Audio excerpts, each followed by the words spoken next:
OZ Pros, and this is one I've been looking forward to. December 31st, 2026 is the day deferred gains in qualified opportunity funds come due. Most investors think that number is locked, that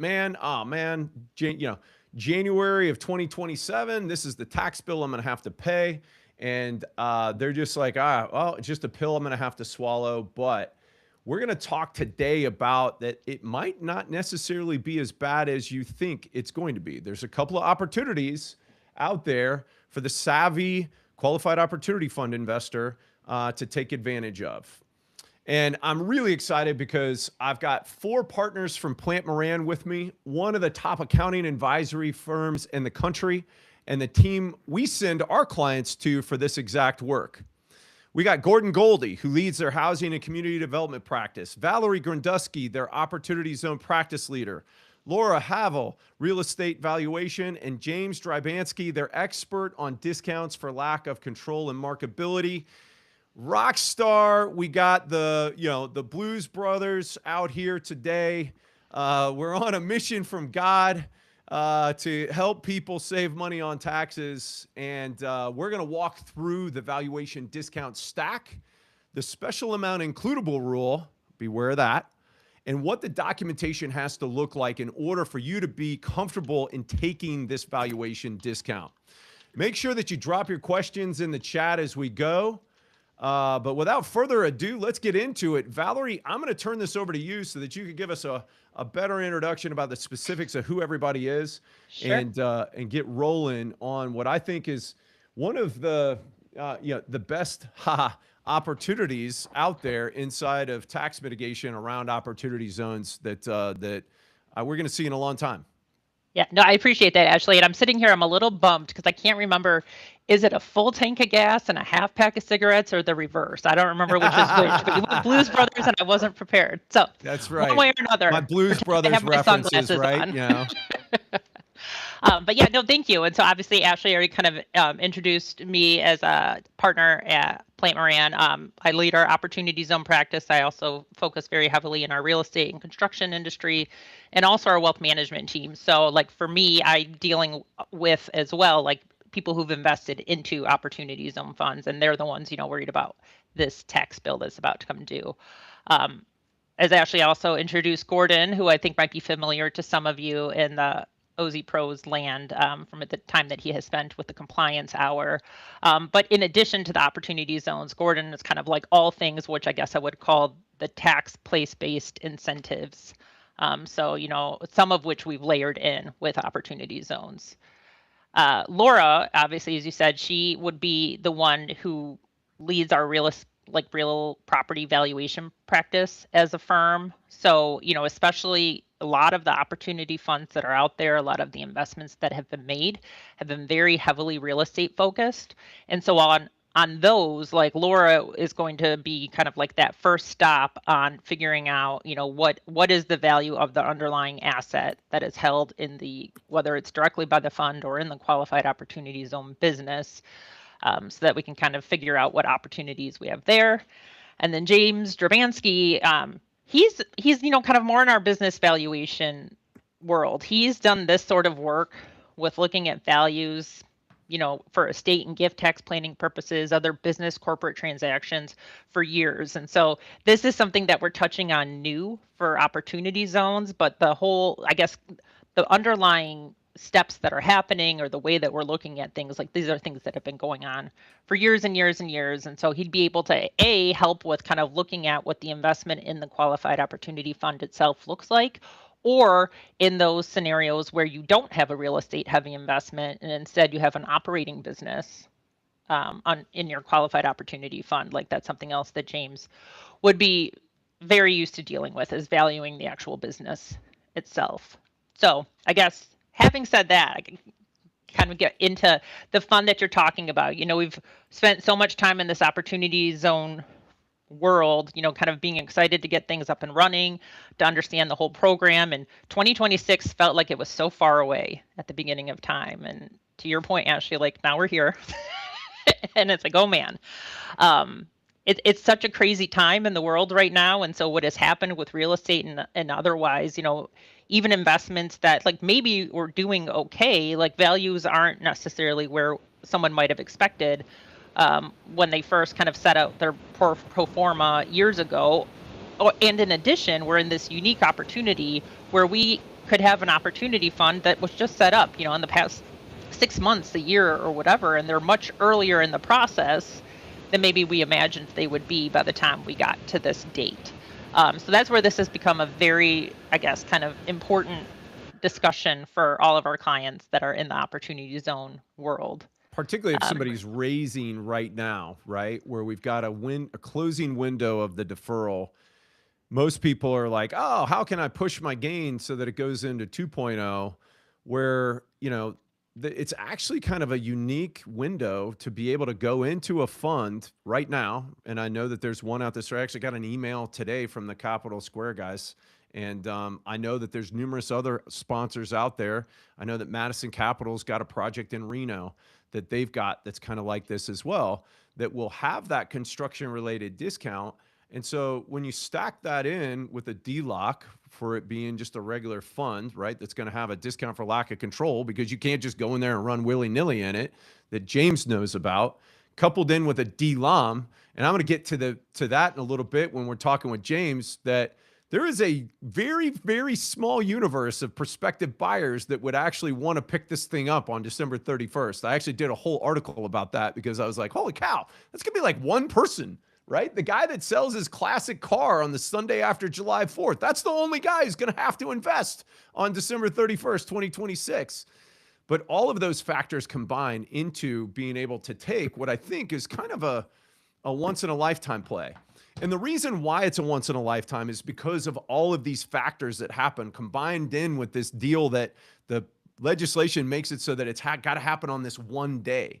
Mm-hmm. And that'll certainly be available for people under 2.0, but it's going to be 5 years out from when they do the deal, not, with a closing window of time that they're headed into. So, Valerie, I don't know inside of your team, because I just kind of threw out a bunch of different stuff there. Yeah. Who's your best person to kind of maybe talk about this? Because I think it's important for people to understand that this is stacked. And that's the reason why we have all of the folks we do in here today. So walk us through the stacking and who does what, and let's break that out. Sure. Well, I was going to say, I'll start real quick, just Ashley, on your last comment that you mentioned, which is this is a very unique opportunity, because with 2.0, you put your money in, and it's going to be 5 years from the date that you put your money in before you get to this math problem that we're trying to solve now that you're going to have to do.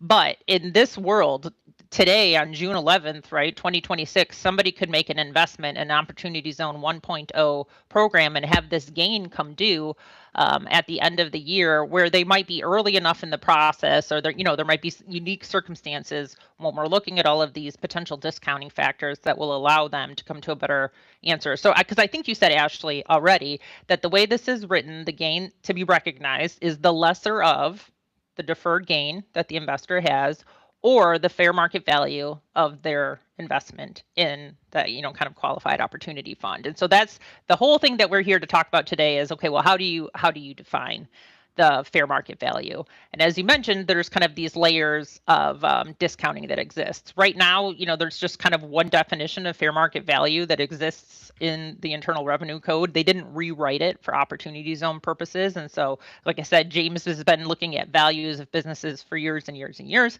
This will be exactly the same. And so I guess if we want to start, maybe Laura, with you kind of looking at, like, okay, if we're looking at a real estate deal, and we're starting with kind of that first step of like, okay, well, what's the value of the underlying property? I don't know if you want to kind of talk about, I guess, A, how you approach that, and B, some of these discount opportunities that Ashley is talking about that are specific to the real estate appraisal piece.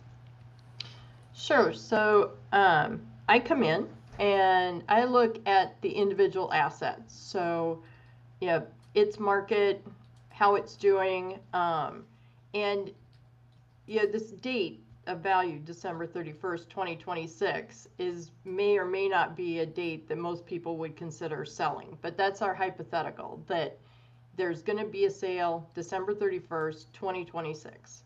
And we're looking at it as willing buyer, willing seller. So really, the biggest factor is, how would a buyer look at that property at that point in time however it, whatever's happening at that property. And then we want to provide support that the IRS expects. We're looking for defensible, credible valuations as of that date that will pass IRS review. So the value for a lot of properties is that there are definite risks. If you're under construction, buyers have quite a number of risks, like construction risk, potential cost overruns, changes in capital markets, things that they consider when a project's under development and they're purchasing it during that time. It's just a different perspective because they are taking over a lot of the risk from whoever started the project. They're stepping into their shoes, and it may not be the ideal time to have that purchase. So there's a lot of risk to consider there, and you really have to go to the market to identify what a buyer would think that risk is at that point in time during that construction period, whether it's early, middle, towards the end. We're also finding assets that are in lease up or absorption. It's the leasing velocity. Maybe your pro forma isn't living up to expectations. Well, that's going to lower that property's value because it's taking longer. There's additional risk involved. Pretty much anything that's not stabilized, people aren't buying pro formas. They're buying the property as it is, as of that valuation date. I've never seen a pro forma I didn't like. Right, exactly. But I was going to say, what we think back to when the Opportunity Zone program rolled out, right? We were in kind of a different world. We were pre-COVID. And so I guess the office market is like a perfect one to think about right now, right? Like what things looked like when they were creating that pro forma to make Ashley smile, back in 2018, that the world looks very different now for that same, office building. And different markets. We've got markets all over the country that perform differently. So, all of that's considered in how a buyer would look at that property in its specific market when deciding, what would I purchase or acquire that property for at that date and where it sits. And Laura, one other thing, I guess, if you wouldn't mind just touching on, because Laura and I were on a call yesterday with a client who's, trying to figure out if this exercise makes sense for them to pursue. And one of the questions that he raised, he was talking about kind of the debt that he was able to get on this property right now and just how low of a percentage it was. And so, Laura, I don't know if you want to talk a little bit about, what some of the opportunities are there when you're thinking about it from a fair market value perspective. Yeah, so a lot and of the interest rate's a lot different too, I would imagine, Yeah. Laura. Yeah. Interest rates, loan to values, all of those things have changed. It depends on the property types. Office in some markets is having a very difficult time finding financing. So you may have been able to get 75-25, debt to value ratio at one point, but now it might be 60. So it really is looking at those different markets and seeing what is possible and how that's affecting the values of those properties in the market in alignment with how they're performing themselves.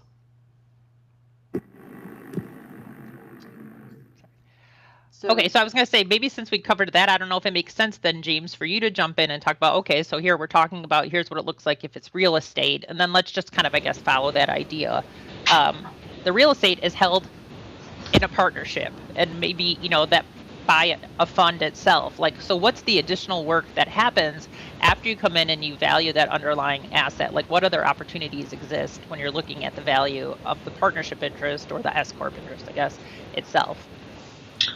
Yeah, so in the assessment for discounts for lack of control, lack of marketability, from a high level, it kind of comes from two places. So discounts for lack of control are all about assessing the governance and the influence that the subject interest that we're valuing has on the entity. Whereas discounts for lack of marketability are more focused on holding period, cash flow, exit uncertainty, things of those natures.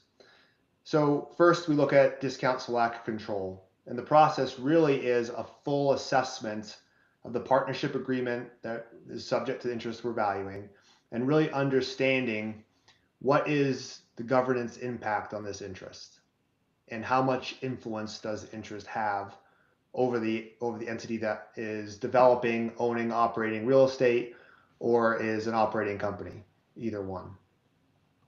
So that really is a comprehensive partnership agreement review. We are documenting understanding voting rights. We want to understand if there's any other influence that the interests may have. We want to understand who controls distributions. Typically, the general partner is going to control distributions. The limited partners just receive them when they're told they get them. The ability to block a sale or liquidation. So if there's any voting rights where a supermajority can block or influence certain decisions, also comes into play. What are the rules for removing a sponsor or a GP? Do the LPs have any influence there with the supermajority vote? So, I mean, there's a lot of things on the control that we go into, but really what we're trying to do is pluck out every single nuanced factor that we can find that influences control. And then we look at benchmark studies, we look at data in the marketplace on control discounts, and we say, does this entity have a preponderance of negative factors limiting control, or is it on the other end of the spectrum? And what we do is we tie the specifics of the entity to the market data that we have. And that's really the value of the valuation report. You're not necessarily just picking a number out of the air or having limited support. You're saying, look, this is a non-controlling interest. Here are the factors, and this is why this discount is reasonable. And I got a question, and I actually think that this is relevant. And it's relevant relative to the comments that that we've had from everybody here today. Must the valuation date for this exercise be 12? Oop, I'm going to show that again. It popped off there fast. For the IRS to accept it, and how are your clients approaching the timing to get this valuation done? So let's hit the first one first. So the answer is yes, right? So and this is actually legislatively required. And the legislators had to put this in there because of the perception that opportunity zones were going to be this risky investment. And so accordingly, we got to make sure that if people go into a qualified opportunity fund and they're deferring their gain, that if their investment goes to poo, that they're not going to get hit with a phantom capital gain at the end of that.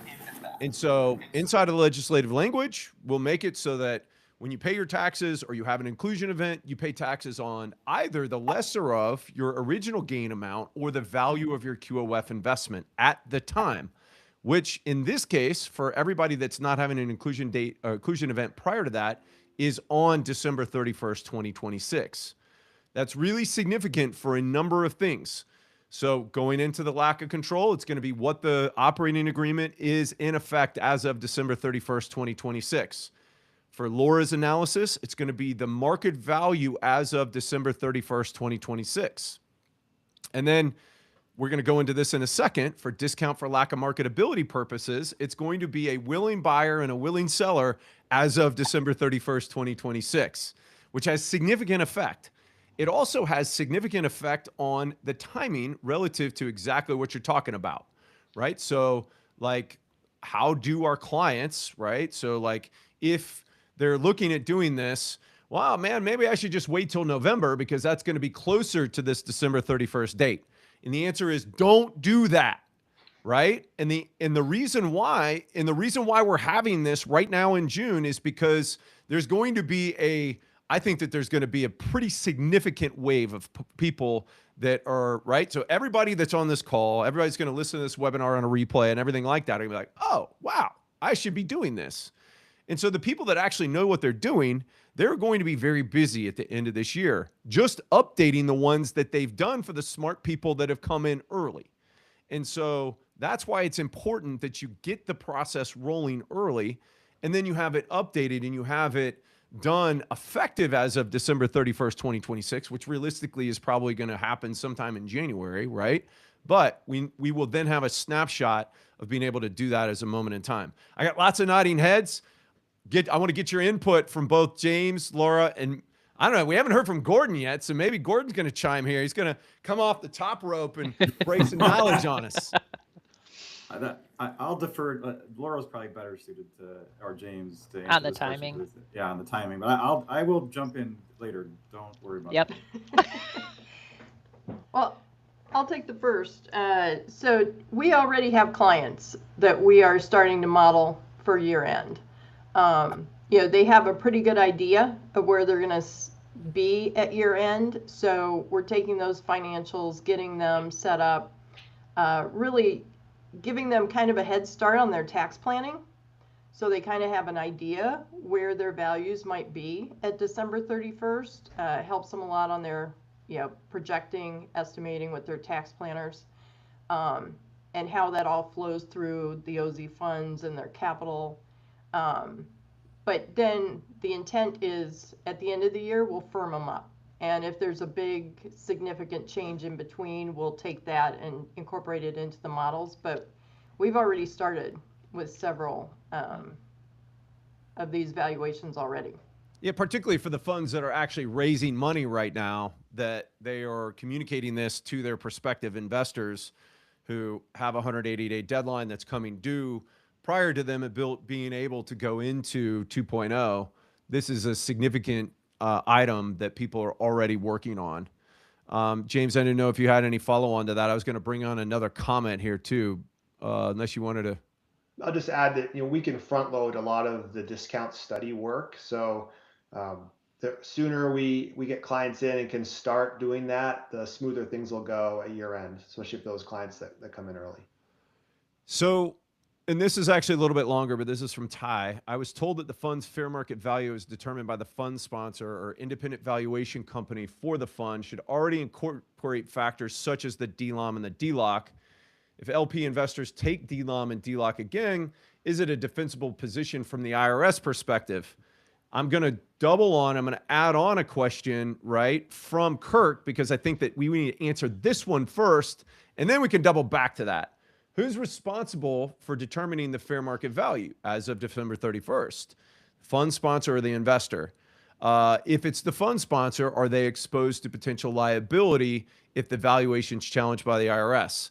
So give us you guys' breakdown on kind of the process for that, because I think that process and that answer to that second question is then going to come back to the first. Well, and Gordon, this might be a place where you'll find yourself popping in, but it's like I don't know that in many of the agreements that were set up on the front end that this was necessarily addressed, right? Like whose responsibility this was and whether or not the sponsor was going to want to be the one to take on this, right? I don't want to call it the burden, right? But to take on this exercise, to be the one that hires someone to do the valuation. Obviously, they're the ones that have access to all of the information. Correct. But to Kirk's question here, as far as the risk and how that plays out, Gordon, I don't know if you have kind of thoughts on what you've seen and what you've suggested there, as far as. Yeah. There's conflict here, right? Between to some degree efficiency. So to the extent that the fund sponsor, if you've got like a fund with lots of investors, to the extent that the fund sponsor is the one coordinating, that's probably more efficient. But technically speaking, the party that has to report this on their tax return is the investor.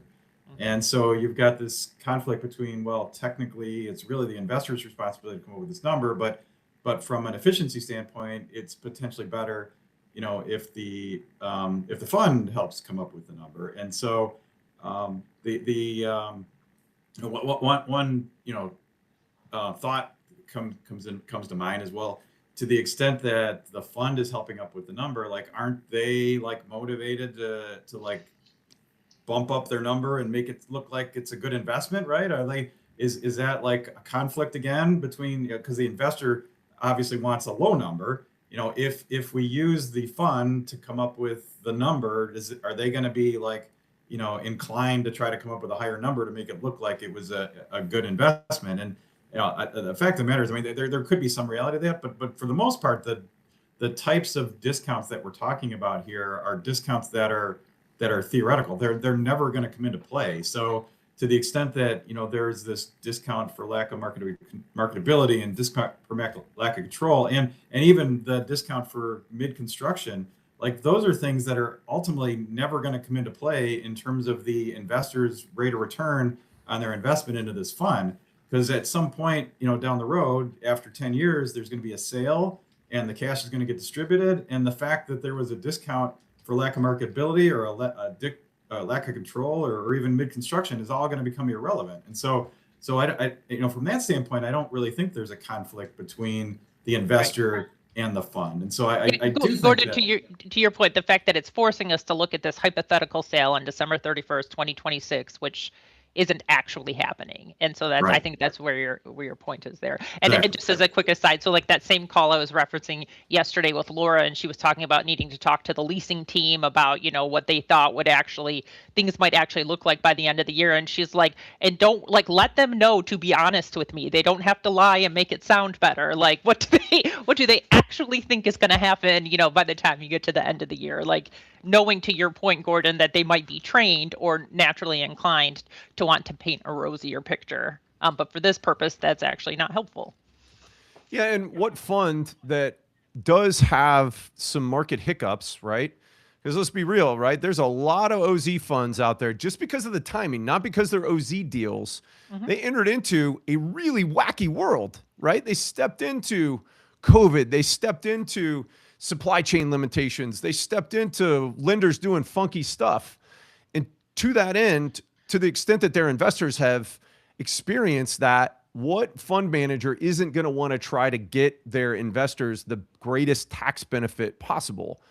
And so what I've seen, and I have seen folks that have concern around that, right? Potential liability with establishing what the number is. At the very least, each fund investor is going to have to probably engage the evaluation themselves. But there's a lot of stuff that's got to get coordinated. So the funds are coming in to run the process to incorporate it. And we're actually helping a couple of them with this, right? And we're doing webinars for them. And, we're happy to talk with whatever fund, if they want our assistance with this, to educate their investors. Even if they decide that they ultimately aren't going to take the valuation, to explain to their investors why they're not, right? Because of, and I don't know if this is a good segue or not, but that this special amount includable rule could have impact on that, right? One of the questions in here, Christine asked, if you don't have a discount for lack of control, is it worth it? You got to go through this analysis, right? You got to go through, this kind of comprehensive thing. Did you have something that affected the real estate value? Do you have a discount for lack of control? Do you have a discount for lack of marketability? And so they need to assist with that analysis, explain it to their investors, but ultimately the investors are the one that's going to have to get the opinion and the backup documentation to back up the stance that they take on their individual tax return. I was going to say, James, I don't know if we want to just kind of touch back, because I know obviously you started with Ty's question and then we kind of took a step off of that. So I think, James, on some of the clients that you're speaking to, I think we're trying to, there's a scenario where maybe the sponsor, it's the fund that's coming to us to help with the valuation, but they're asking like what we can do to provide something to the investors that they can use as their kind of source document, if you will, to prove this. I don't know if you wanted to chat about that a little bit, because I think that kind of maybe somewhat layers into what Ty's asking, because I think what we're looking at is kind of like a 2-for-1 kind of package in doing this sometimes. So on the liability side, I think that's why you hire an accredited valuation firm to do the work, independent third party, as opposed to the fund putting forth a valuation or a value for its investors to use. The way I read Ty's question was the entry price for investors, in theory, accounts for a lack of control, lack of marketability already, because if I invest in an OZ fund, that's what I'm getting, a non-controlled, non-marketable interest. And then if we value it again and apply discounts, are we double counting?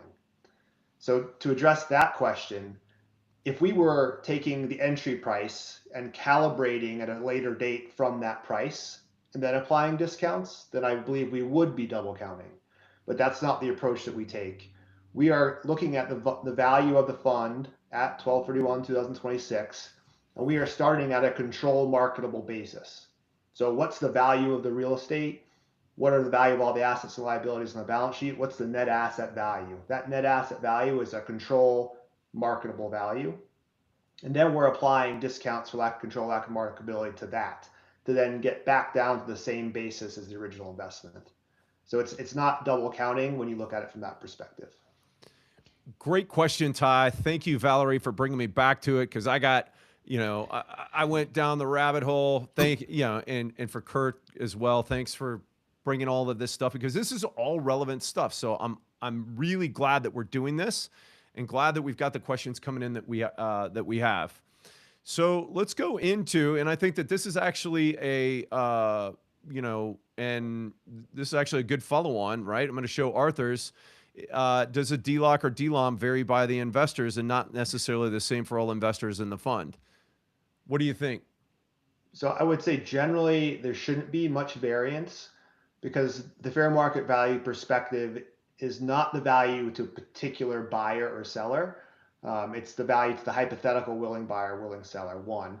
And then really the only things that would drive differences would be, if a larger LP interest had some kind of different rights than a smaller LP interest. Yep. But generally, I would expect that the lack of control and marketability is going to be relatively consistent across the LP interest holders.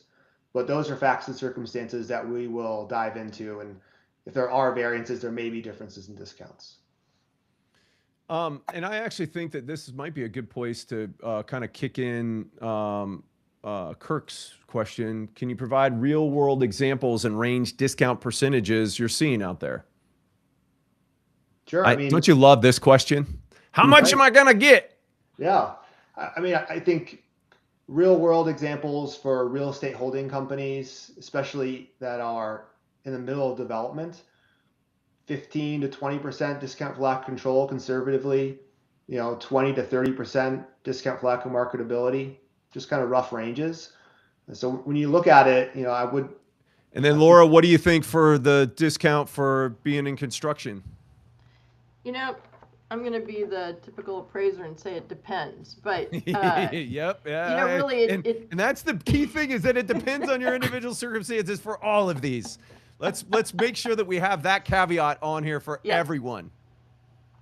But I've done some for the IRS that have been as high as 50%. It can range as low as 10%. It really depends where you're in that construction phase, what market you're in, and how attractive that property would be to a buyer and how much risk is involved.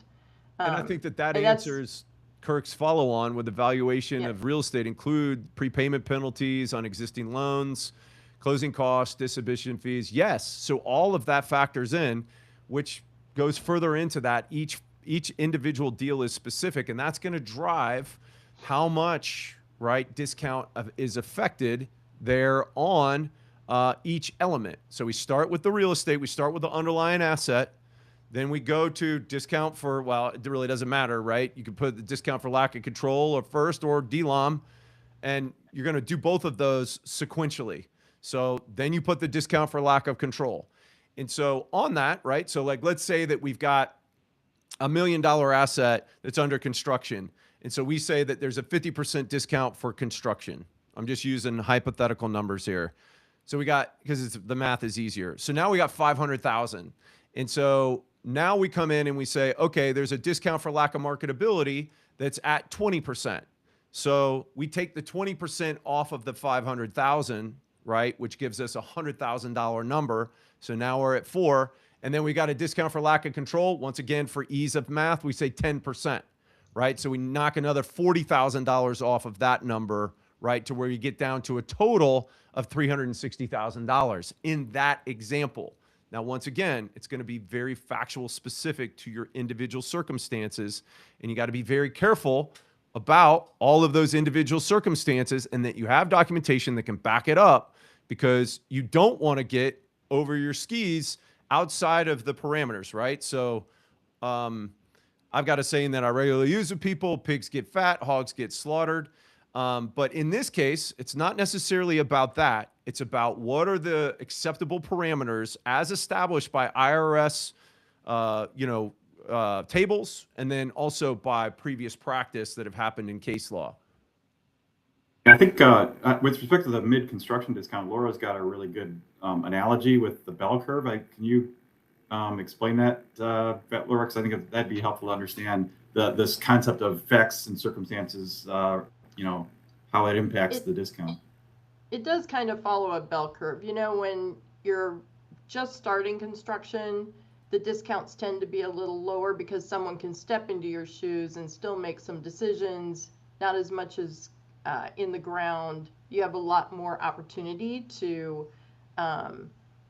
structure that development how you would like than you would once it's like halfway there, because now you're in the midst of it. You're going to have to go continue with whatever the construction plans are. You don't have as much say. You've got subcontractors, contractors, you've got people in place and plans in place.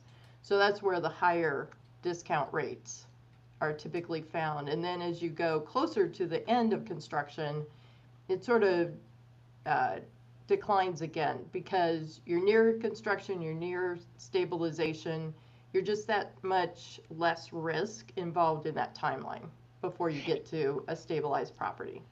And the other thing that we've, I guess, cautioned folks to think about, and obviously between now and December 31st, there's time to do something about this, but it's also, okay, so let's say you have a fairly new fund. You've brought in a bunch of cash, right, from investors, and maybe you've done a little bit of work. You're kind of starting to get up that bell curve that Laura was talking about, but you still have a bunch of cash.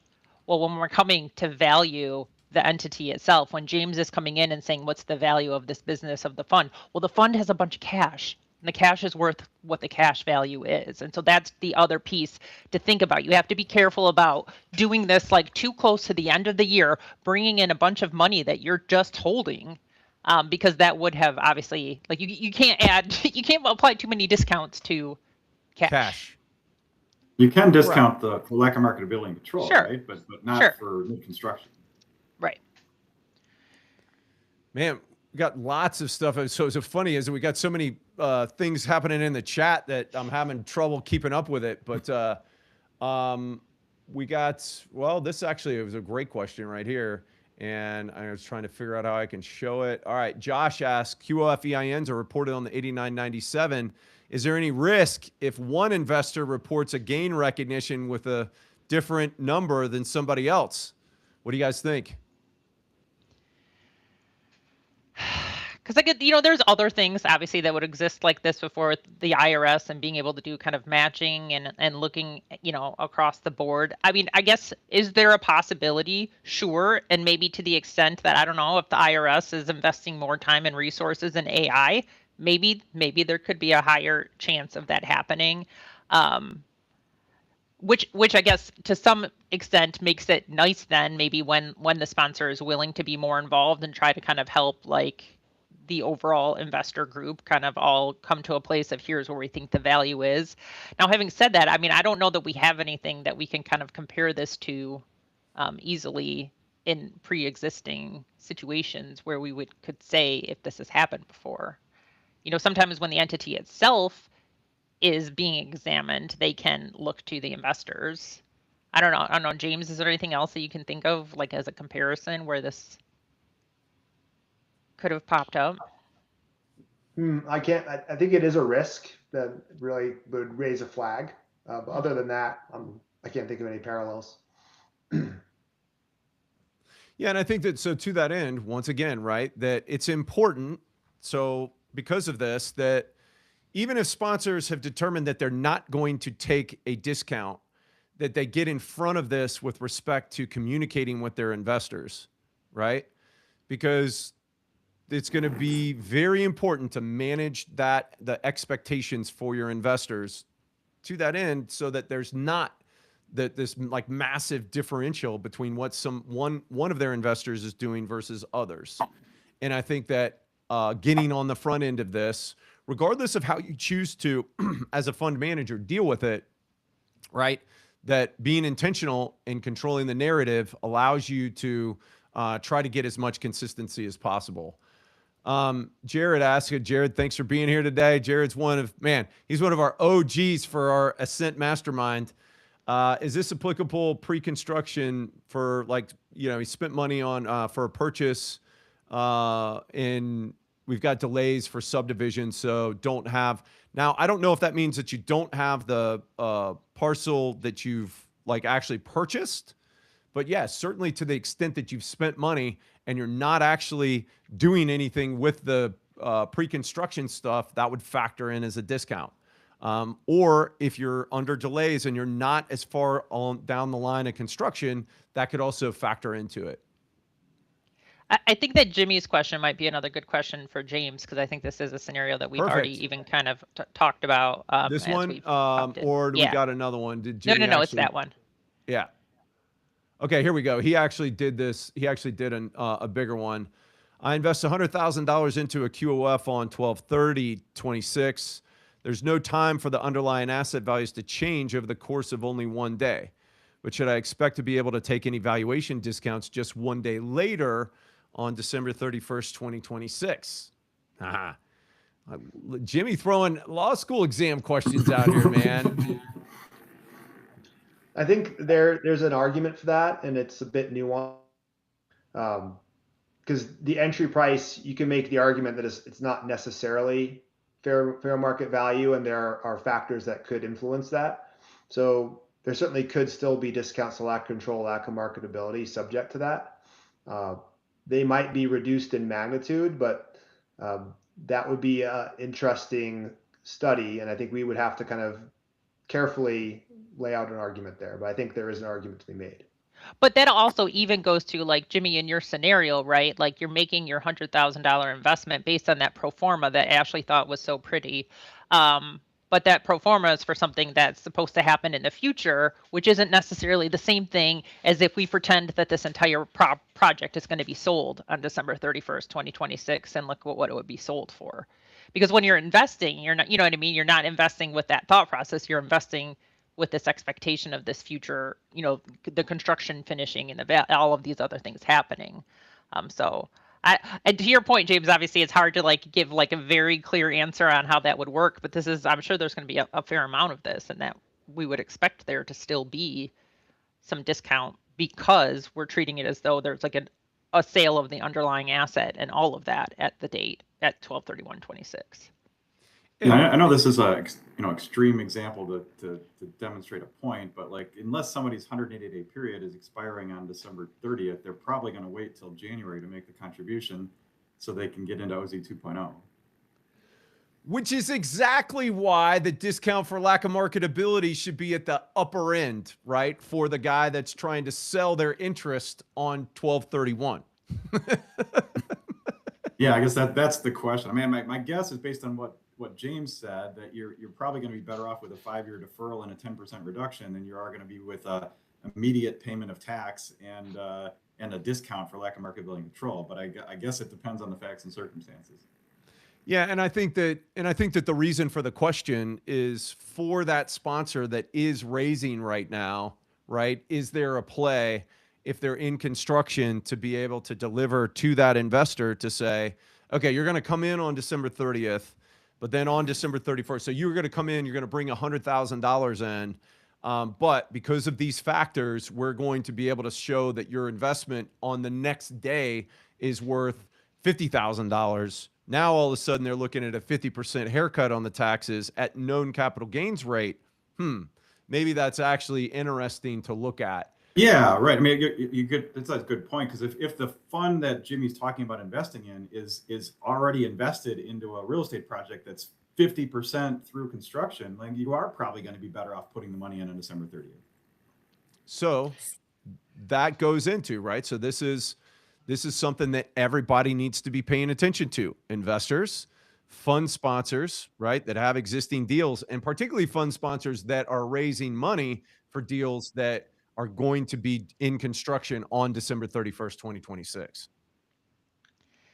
Ashley, just looking at the clock, I'm just trying to think. Like, I don't know if you want to take some time to talk about your write-up that you've done on the marketability thing before we get into let Gordon be the buzzkill on the special amount includable. Like, I don't know, order of operations. I think that this is actually a good question and a good segue into that. What kind of discount can one expect due to discount for lack of marketability on a parcel of land before the construction? So on that one, and this is important that people understand, that the discount for lack of marketability applies to your interest, right? That's typically what we're talking about, is your interest in the fund, not necessarily driving that relative to your valuation of the real estate itself. Because that's where Laura's going to come in. She's going to value the real estate, and it might be, there might be a marketability play because it's, it's a raw land or whatever, but there's a regularly pretty ascertainable market for that. What we're talking about is that discount for lack of marketability on your qualified opportunity fund interest, which there is not a readily available market. So and where the IRS goes with this is that they say, okay, because we're talking about whether you can sell your interest, let's look at other places where there is a secondary market for investments into private equity. And there are some secondary markets for private equity. And so you go into that and then you look at how that typically trades. But it's not really a great example because we've got special things going on within a qualified opportunity fund interest. Namely, the fund sponsor that offered it probably has an obligation in there that they're going to hold this for 10 years for their original investors. But when you come in on December 31st, and this goes into why that documentation is so important relative to the facts and circumstances of this, that sponsor may not be obligated to hold for an additional 10 years from when you came in buying somebody's interest on the secondary market. So you may not ultimately get the benefit of the Opportunity Zone tax program, notwithstanding that you're going to have to comply with all of the rules associated with it, thus then contributing to a further discount for lack of marketability. And I think the biggest one relative to that DLOM is that and this goes into Gordon's point, is that the universe of prospective buyers who are going to want to come into a secondary interest, right? And we're not talking about the discount relative to somebody who's doing an initial raise. We're talking about somebody who came into a deal and now is trying to sell their interest as of December 31st, 2026. That person has a completely different environment than somebody who's coming in, like the example that we just talked about. And the only person that's going to want to buy that or potentially buy that is somebody who's got a date and they've got to make their investment as of December 31st, 2026. And let's be honest as well, is that they're probably going to go into an existing fund and go in there as a primary investor into that, because that fund is going to be responsible to hold their investment for 10 years. If you're coming into an existing deal, none of that exists. And so the universe just keeps shrinking and shrinking and shrinking. And then you go into the actual mechanics of the days. And if you count 180 days back from December 31st, 2026, that is the Sunday after July 4th. All the markets are closed. All attorneys' offices are closed. Literally, the only guy that's going to have that is the guy that sells his classic car. And he has to actually have notarized the title where you document the date that it's sold on. And so that's kind of the gist of the article, is really diving into how that affects what I think should be a really robust discount for lack of marketability. Great. But thanks for keeping Okay. us on time, Valerie. That's I was my gonna job. say, I'm acting like a teacher right now, but Great. I do think that, like, I know at the end, obviously, we want to kind of like some of the, there are some questions about costs and there are some questions about next steps that we'll want to communicate. But I do want to make sure we make some time to kind of talk about this special amount includable rule, just because it is, I guess that is a little bit of a buzzkill. But, what we've talked about so far was the fact that the way that the code was written, it's the lesser of your deferred gain or the fair market value. But yet when they wrote the final regulations, they kind of adjusted that a little bit. And instead of it being strictly the fair market value, the way that it was written had to do with, like, basically what would a fully taxable disposition at fair market value of the underlying investment look like. And the calculation there has some different repercussions. And so, Gordon, if you don't mind. About overreach past the legislation with respect to regs. No. We're just going to talk about as they're written. Right, exactly. Yes, we've had a lot of opinions and discussions about that. But yeah, so I don't know, Gordon, if you want to like at least kind of like touch on the mechanics of that calculation and maybe even start, not starting with, but making sure people understand like what are basically what would exist in order for this to, apply to somebody, right? Like what fact patterns this would apply to. Yeah, right. I mean, there's a number of ways to come at this, but I guess to just kind of set the stage, as Valerie mentioned, so that there actually we talked about at the beginning of this at the session. The statute says that the amount you pick up at the end of the year is the lesser of the fair market value of your investment or the amount of your deferred gain. The IRS has issued regulations which are intended to be interpretations of the statute. So the statute is maybe 3 or 4 pages long. The regulations are like 600 pages. And so there's all sorts of ambiguities in the statute, and the IRS is attempting to clarify them in these regulations. So for whatever reason, and I have some speculation, they decided they needed to clarify, the code section provision, and they came up, and I think that my speculation is that they were trying to prevent, somewhat type of abusive situations where somebody puts money into an opportunity fund, and let's say a project gets built and then gets stabilized, and then they refinance the project and distribute money back to the investor. Well, at that point, your investment that you have really isn't the same. There's an apples and oranges thing going on there where, the amount you invested originally is not the same as what you still hold at the end of 26 because you pulled chips off the table, right? So I think that what they were trying to do was to prevent that sort of situation from distorting the results. Double dip. And so they came up with this formula that Valerie mentioned, where so regardless of what the statute says, you have to follow the regs because that's how they have told us you need to do it. Unless you file a form with your return saying I'm taking a position different than the regulations. I think it's form 8283. So unless you file that form, you have to follow this formula in the regs. And the formula in the regs, as Valerie mentioned, is you basically do a hypothetical sale analysis. So if you sold your investment in the opportunity fund in a fully taxable sale, how much gain would you recognize? And then you compare that to your deferred gain. So that's quite different than the statute. The statute's saying, well, what's the fair market value of your investment in the opportunity fund? And you compare that to your deferred gain. So what it boils down to, so with that being said as the base, what it boils down to is that you will get the same answer with the reg formula and the code section formula, unless one of two things occurs. And one is that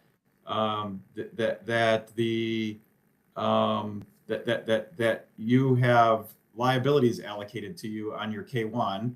You're the QOF investor. So when you look at your K1 at the end of 26, if you have liabilities allocated to you on your K1, that can cause you to get a different answer. If then the second thing occurs, which is that you have received either distributions or losses on K1s since you made your investment.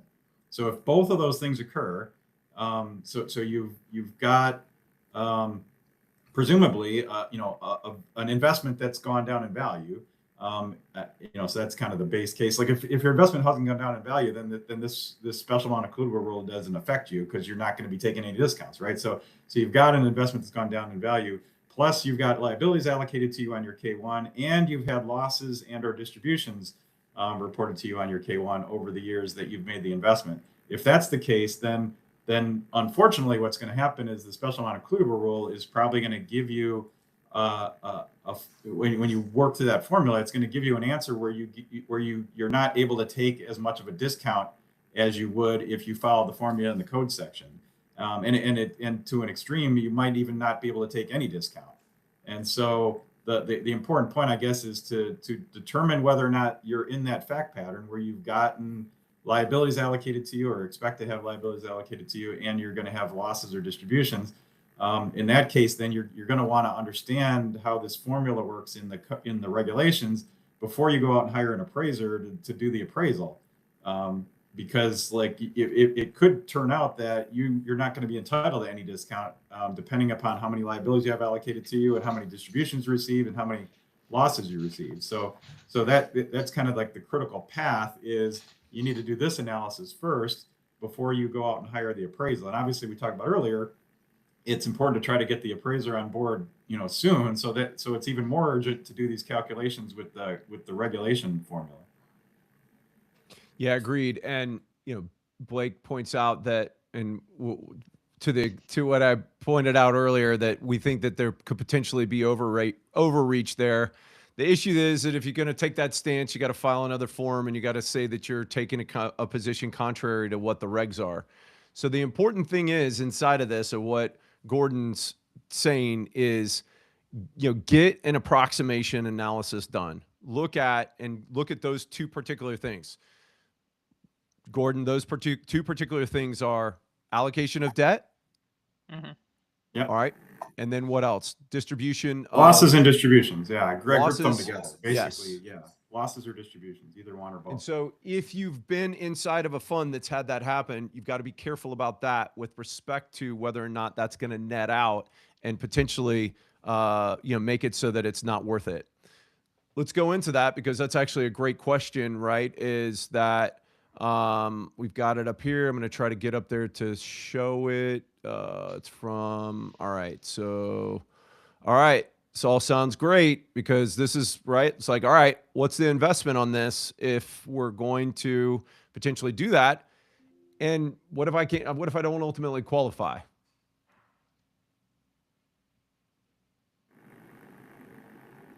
So cost-wise, I mean, it depends obviously on the number of interest being valued in the funds, but for a single asset interest, so we're looking at, with valuation and real estate, around $30,000 for a report and analysis. Yep. And then, But and James, so, can you talk about? Go ahead, Laura. Ashley. Can you talk about how you can do the investor DLOM, DLOC on top of a fund provided valuation if the investor just needs an individual? And then I think that, to your point, right, like there's probably going to be a fee in the funds that are looking at doing this on behalf of investors. Or if you're an investor and you're trying to get this done and you're like, holy crap, I'm not going to pay $30,000 for me to do this. There's a play to have an interaction with your fund to get the fund to underwrite the lion's share of the cost and to provide the base analysis relative and the base information, and then have each individual investor that's inside of their fund to be able to do that on a per investor basis. And so that's one of the things that we'd like to do as an offshoot for this, is to coordinate for both individual investors and for funds to see, right? So like, let's get your information. Let's kind of grab that stuff and let's see if it's actually going to make sense for you. And that this is inside of the chat, but if you go to ozpros.com/next steps, we've got an informational deal in there. If you want to set a blueprint call where we actually go through that analysis, you can do that. If you want to just drop your information into that, we will then coordinate getting you in touch with the folks at Plante Moran so that you guys can jump on a call with them and walk through to see if this is actually going to make sense or not. And then, to the extent that you might be a single asset investor that's doing this on your own, or inside of a smaller fund, we could potentially have some, we can maybe structure some lower cost stuff as well. So the key thing is get the information over. And once we take that step, then we can figure out a solution for you to, number one, see if it's going to make sense. But then number two, if it does, how we can best help you to take advantage of that. So any final thoughts from anybody on the panel before we rock on? I guess, well, one thing I'll just add quickly is I think it's, hopefully people can see here that we've got an integrated team where we've got all these specialists that understand, like, Gordon, I don't know. Can you guys hear him? I can't hear you, Gordon. Maybe got to get a little bit closer to the mic or whatever. Okay. Yeah, I was going to say, so we've, as you could probably tell, we've got a specialized team that has specialties in all sorts of nuances of this, situation. And so we've got the tax people that understand the special amount includable rule. We've got the valuation, the real estate valuation experts. We've got the DLOC, DLOM valuation experts. So I guess, but my point is, like, there's value to having a one-stop shop where everybody knows all the intricacies and they all are working together. If you're looking at going out and hiring just any old appraiser, they're probably not going to understand the tax aspects, and you're going to have to get multiple parties involved, and that's going to create inefficiencies. And so I do think there's a value to having a one-stop shop in your solution. Absolutely agreed, which is one of the reasons why I was excited about I mean, the fact that we've got all of you guys on the horn for this is illustrative of how you guys have done a great job of putting together, right, like a team and really kind of going after the OZ piece. And so once again, thank you guys, right, for being willing to do this, for jumping on so that we could kind of have a deeper dive about how all of these things work together. One of the things, so if you do submit that information, we're going to send you the 2 articles that Plante Moran has put out on this. I'm going to send you a pre-published version of the article that I did on the discount for lack of marketability. We'll see if anybody picks it up, right? We'll see if it goes, you know, I'm thinking that the tax journal. It actually, I think it's like the only other takeaway that I would have is like the time to act is now, right? Because, you know, there were questions about costs. And as you were saying, there might be ways to do certain things, you know, lower costs or to work with the fund to figure out how to share the costs and whatnot. But the closer we get to December 31st, the harder it's going to be to make get it this happen, all work out. right? And there may even be planning opportunities that you didn't even talk about on this call Right. that you could possibly implement depending on the facts and circumstances. So I agree. You don't want to be waiting until after December 31st to deal with this. Well, once again, a huge thank you to all of you guys at Plante Moran. Thanks for being here today. We're super fired up about helping folks with their this whole concept of valuation discounts, how we can make sure that you are really looking at it intentionally and that you are taking action to get it going in the direction that it needs to go. Once again, that's on the screen, ozpros.com/next step. And we're really fired up about connecting with everyone. With that, I hope you guys have a great summer. We're getting, you know, we're in June. School's out for most everyone. I got graduations coming, and wishing a great summer to everybody. And once again, thank you, Gordon, Valerie, Laura, and James for bringing the goods today. And make sure you get your information in. And we'll look forward to talking with you guys this summer as early as possible, because the early bird's going to get the worm in this case. Cheers, guys. Thanks for having